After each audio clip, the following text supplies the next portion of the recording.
هلو، ازيكم؟ من بدري وانا عايزه اطلع امسك المج ده واتكلم معاكم وكده، بس يلا كل حاجه بتيجي في وقتها. المهم، انا الاء عندي 23 سنه، بدرس في كليه اعلام، هتخرج منها السنه دي خلاص، فاضل لي ترم واتخرج. الفيديو ده هينزل يوم 1 فبراير، وشهر فبراير هو شهر عيد ميلادي، وانا بحب الشهر ده مش بس عشان هو شهر عيد ميلادي، ولكن عشان احنا في بداية كل سنة بنحب نخطط ونحط اهداف للسنة الجديدة عشان نحققها. فانا شهر 1 مش بيساعدني ان انا اعمل ده، عشان دايما بيبقى عندي فيه امتحانات، فعلى طول بستنى اجازة نص السنة تيجي عشان ابدأ احط الخطط والاهداف والقرارات اللي انا اخدتها، عشان ابدا انفذها بدايه من يوم عيد ميلادي اللي هو بدايه السنه الحقيقيه بتاعتي. وبما اني هتكلم عن الاهداف، فحبيت ان انا اتكلم معاكم على التريكات اللي انا هعملها وانا بحط اهدافي عشان اوصل في الاخر ان انا احققها، ما اجيش في النص واحس ان انا كسلت او حماسي قل او طاقتي خلصت. فيلا بينا.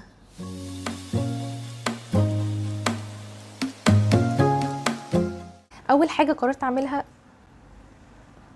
بالله اقتحمت الفيديو، يلا مع السلامه.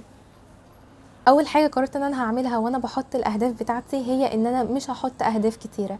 لما بنحط اهداف كتيره بنيجي في نص السنه ونحس ان احنا مش قادرين نكمل، وده كمان بينطبق على التودو ليست اللي بنعملها في يومنا. مش صح ان انا اصحى الصبح احط 1 2 3 4 5 6 اهداف عايزه اعملها النهارده، ويجي اخر اليوم الاقيني ما عملتش اي حاجه، وحتى لو عملت منهم حاجه او حاجتين ما ببقاش راضيه عشان ما علمتش على كل اللي انا كاتباه الصبح. انا لازم اعلم عشان احس ان انا انجزت. فده يخلينا نرجع لنقطه ان احنا نقلل الاهداف بتاعتنا، سواء الاهداف اللي هعملها على مدار السنه او حتى هعملها في يومي.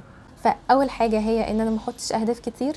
تاني حاجه هي ان انا اقسم الاهداف بتاعتي واصنفها بحيث ان كل جانب في حياتي احقق فيه هدف معين، ما بقاش جيت مع حاجه على حساب حاجه تانية. وهنا بقى التركايه، ان انا احاول اخلي فيه هدف رئيسي من خلاله لو حققته اقدر احقق اهداف تانية فرعيه. زي ايه مثلا؟ انا مثلا بحب الكتابه والاعداد جدا، وفي نفس الوقت بحب المونتاج، وحبي للمونتاج جه بسبب ان انا السنين اللي فاتت في الكليه كنت بمنتج المشاريع بتاعتي، وفي نفس الوقت عايزه امارس مهنتي كمذيعه، كواحده هتتخرج خلاص من اذاعه وتلفزيون، وده السبب اللي خلاني اشغل الشانل دي. وهنا لو بصيت هتلاقي ان الثلاث حاجات اللي انا قلت عليهم دول مخدمين على بعض. عشان اطلع واتكلم في حاجه لازم اعمل لها اعداد كويس، وفي نفس الوقت عشان يظهر لكم بشكل كويس محتاجه اعمل له مونتاج. فانا هنا خليت ان الاهداف تكون مرتبطه ببعض. نيجي بقى لباقي الخطط اللي انا عايزه اعملها السنه دي. اول حاجه انا اتكلمت عن الجانب الخاص بالكارير بتاعي. تاني حاجه هي الجانب الترفيهي اللي هو مهم جدا يكون من ضمن الخطط بتاعتنا. لازم يكون في حاجه بنعملها عشان نفصل ونشحن طاقتنا من تاني.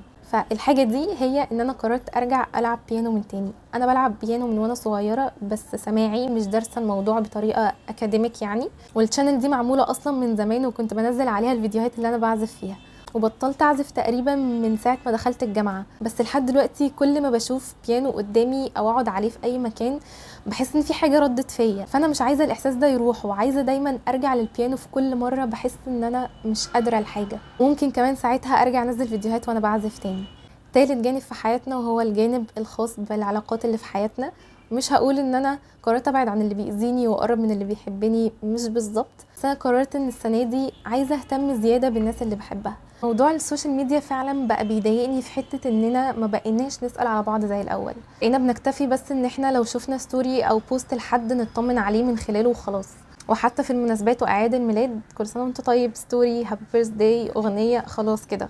فعن نفسي قررت ان انا ابدا اكسر الحته دي وابدا من نفسي، عشان انا كالاء بتبسط لما بعمل الحاجه دي.